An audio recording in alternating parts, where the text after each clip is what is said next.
and pressed three buttons on the console.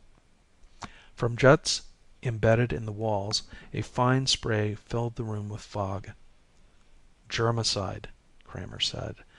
"Later there'll be steam. That's all for now. Do you want to go?" Mary nodded. "If you feel a little rocky, there's a bottle of scotch in my desk. I'll split a drink with you when we get out of here." "Thanks," Mary said. "I think I could use one." "Barton, where's the McNeil stain?" Kramer's voice came from the lab. "I left it on the sink, and it's gone." "It's right with the other blood stains and reagents. Second drawer from the right in the big cabinet. There's a label on the drawer," Mary called from the office. "If you can wait until I finish filing these papers, I'll come and help you." "I wish you would." Kramer's voice was faintly exasperated. "Ever since you've organized my lab, I can't find anything." "You just have a disorderly mind," Mary said as she slipped the last paper into its proper folder and closed the file. "I'll be with you in a minute." "I don't dare lose you," Kramer said as Mary came into the lab. "You've made yourself indispensable. It'd take me 6 months to undo what you've done in one. Not that I mind," he amended, "but I was used to things the way they were." He looked around the orderly laboratory with a mixture of pride and annoyance. "Things are so neat, they're almost painful." "You look more like a pathologist should," Mary said as she deftly removed the tray of blood slides from in front of him and began to run the stains. "It's my job to keep you free to think." "Whose brilliant idea is that? Yours?" "No, the director's. He told me what my duties were when I came here, and I think he's right. You should be using your brain rather than fooling around with blood stains and sectioning tissues." "But I like doing things like that," Kramer protested. "It's relaxing." "What right have you to relax?" Mary said. "Outside people are dying by the thousands, and you want to relax. Have you looked at the latest mortality reports?" "No." "You should. The WHO estimates that nearly 2 billion people have died since Thurston's disease first appeared in epidemic proportions. That's 2 out of 3. And more are dying every day. Yet you want to relax." "I know," Kramer said. "But what can we do about it? We're working, but we're getting no results." "You might use that brain of yours," Mary said bitterly. "You're supposed to be a scientist. You have facts. Can't you put them together?" "I don't know," he shrugged. "I've been working on this problem longer than you think. I come down here at night." "I know. I clean up after you." "I haven't gotten anywhere. Sure, we can isolate the virus. It grows nicely on monkey lung cells, but that doesn't help. The thing has no apparent antigenicity. It parasitizes, but it doesn't trigger any immune reaction. We can kill it, but the strength of the germicide is too great for living tissue to tolerate."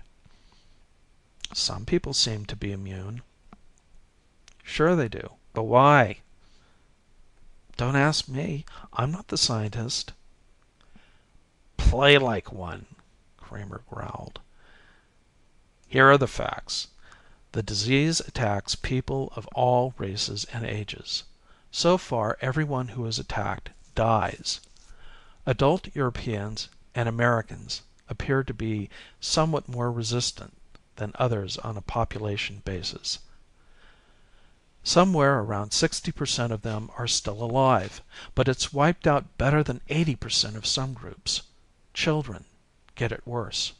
Right now, I doubt if 1% of the children born during the past 10 years are still alive." "It's awful," Mary said. "It's worse than that. It's extinction. Without kids, the race will die out." Kramer rubbed his forehead. Have you any ideas? Children have less resistance, Kramer replied. An adult gets exposed to a number of diseases to which he builds an immunity. Possibly one of these has a cross immunity against Thurston's virus. Then why don't you work on that line? Mary asked. Just what do you think I've been doing? That idea was put out months ago, and everyone has been taking a crack at it. There are 24 laboratories working full-time on that facet, and God knows how many more working part-time like we are.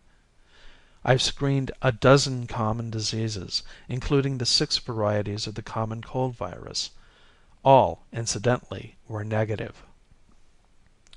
Well, are you going to keep on with it? I have to. Kramer rubbed his eyes. It won't let me sleep. I'm sure we're on the right track. Something an adult gets gives him resistance or immunity. He shrugged. Tell you what, you run those bloods out and I'll go take another look at the data. He reached into his lab coat and produced a pipe. I'll give it another try. Sometimes I wish you'd read without puffing on that thing, Mary said. Your delicate nose will be the death of me yet, Kramer said.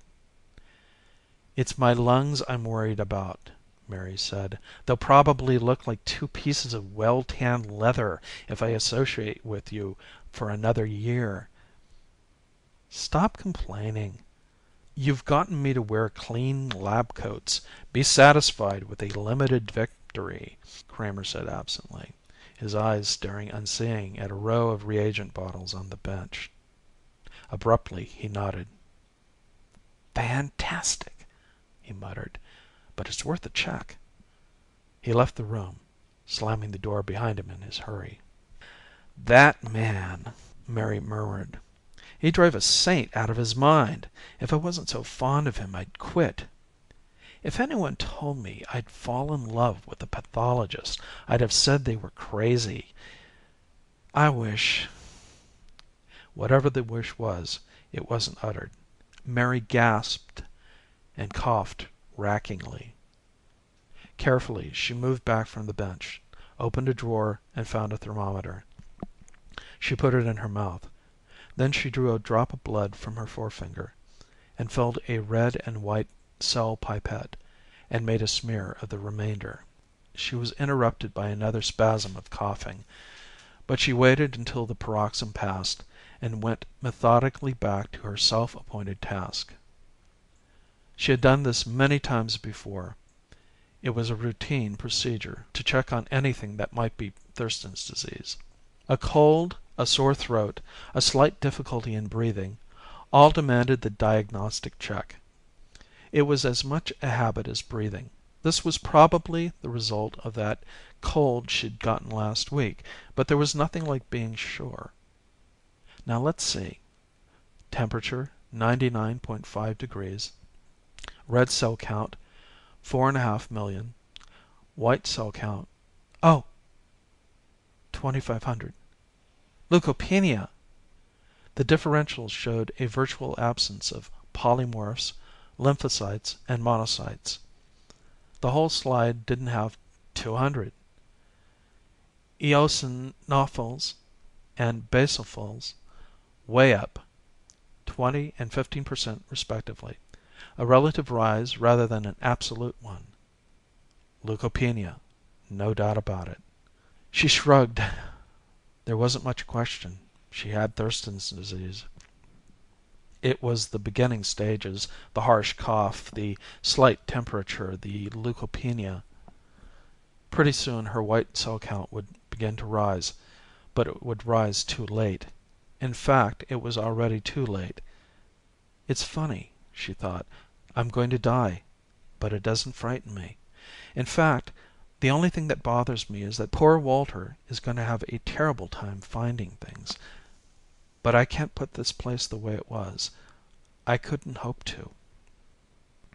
She shook her head, slid gingerly off the lab stool, and went to the hall door. She'd better check in at the clinic, she thought. There was bed space